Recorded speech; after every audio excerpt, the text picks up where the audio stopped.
See, the other graph traversal algorithm that I told you in the beginning was the more conservative approach where you stay close to the parts you know already, if you're in a new town, is what's called breadth first search. Here the idea is you have a start vertex and you fan out and discover all the vertices that are one edge away from that start vertex, one hop away if you like. So you discover all the neighbors of the start vertex. And after you've discovered them, you take each neighbor in turn and discover its neighbors and so on. So how do you formalize this? So again, we're going to have three kinds of vertices. Vertices that have never been seen will be colored white. So initially all vertices are white. Vertices that have been seen but whose neighborhoods have not been fully explored will be colored gray. And vertices that have been seen and whose neighborhoods have been explored entirely will be colored black. And the key idea of breadth first search, or BFS, is that the vertex that you discover first will be explored and finished first as well. This is kind of a first in, first out regime for how vertices are processed in a breadth first search. So a natural object to use for a first in, first out regime is a queue that you studied in an earlier course in the sequence. So we will use a queue to help us with breadth first search. So what happens is whenever we see a vertex for the first time, we've just visited it, it becomes gray, and we put it in the queue. And then when it comes to the front of the queue, we take it out and we take all of its neighbors that are white right now, color them gray, and put them into the queue. So that's the general operation of breadth first search. We will never visit the same vertex and continue breadth first search from it because we only put in the queue each vertex only once. And when we do so, the vertex goes from being white to being gray. Okay, here is the pseudocode for BFS, but let's see it in operation on this graph here. So you're given a BFS, and for BFS you're given the graph and you're specified a start node. A slight difference between BFS and DFS.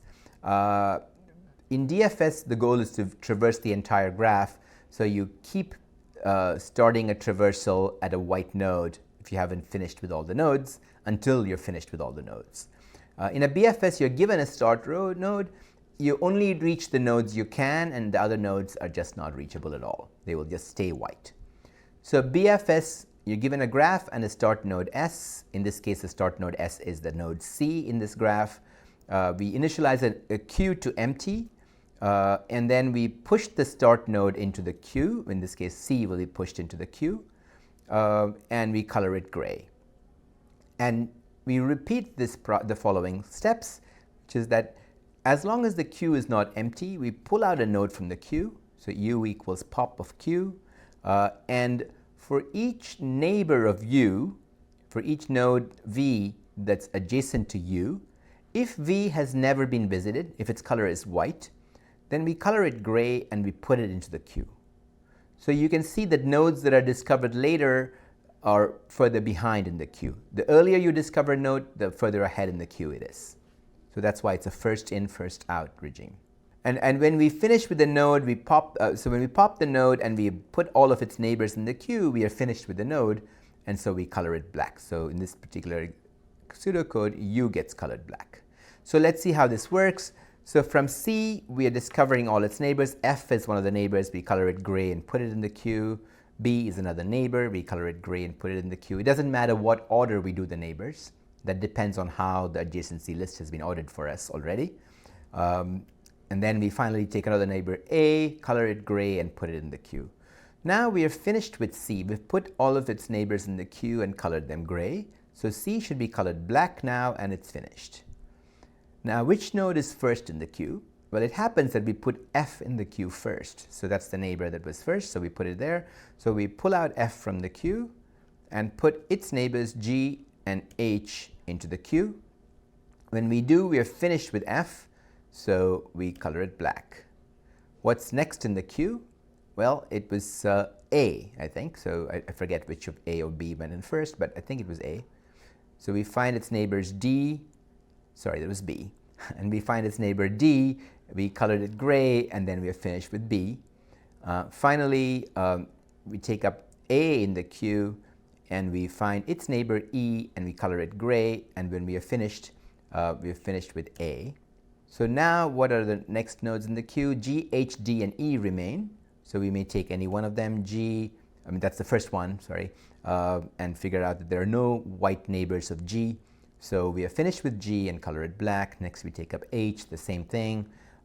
Next we take up D and the same thing. And finally we take up E and the same thing. And BFS is finished. In this case, because the graph is connected, we were able to discover and color all the nodes black. If the graph has several connected components, we'll only discover the connected component of the start vertex in a breadth first search. And in a directed graph, we'll only discover the vertices reachable from the start vertex. What are some properties of BFS? So you can think of each vertex as being at a certain level. The start node is at level 0. All of its neighbors are at level 1. All of the neighbors of vertices in level 1 or in level 2, and so on. You can see that the only edges that you have in BFS are edges between two nodes that are one level apart. They can be tree edges or non-tree edges. So the black edges are tree edges here. The black edges are tree edges. And the blue edges are non-tree edges.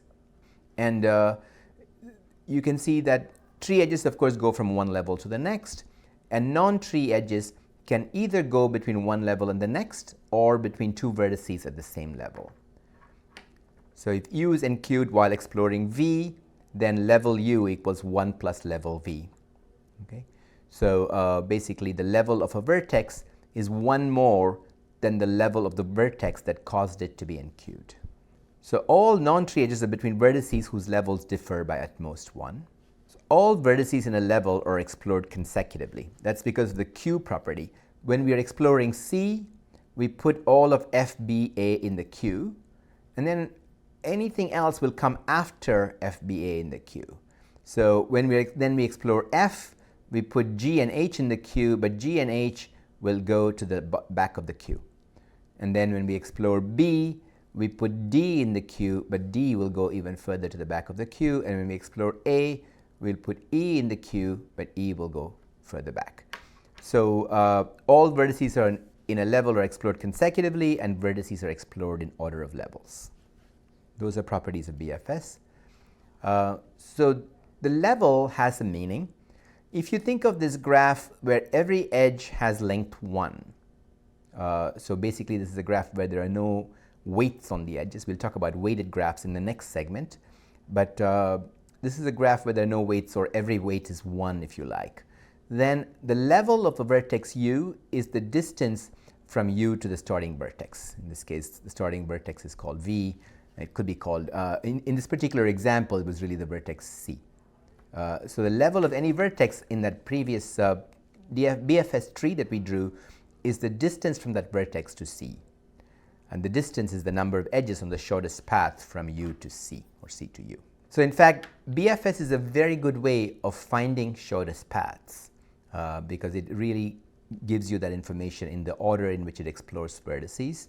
And one of the key applications of BFS is, in fact, to find shortest paths from a source vertex. BFS is not a very good way of, for example, exploring a maze, because whereas in DFS you're continuing along one path, in BFS, every time you want to explore something, you have to come back to the starting point of the exploration and then explore something. So, for example, if you're at vertex C and you've explored one neighbor, then rather than, say, one neighbor F, so you're at vertex C here, and then you've explored one neighbor F, rather than keeping on going from F, you have to come back to C and then explore the next neighbor B. Then rather than keeping on going from B, you have to come back to C and then explore the next neighbor A. So BFS involves a lot of going back and forth if you're actually traversing the graph physically in this manner. So DFS is better for that.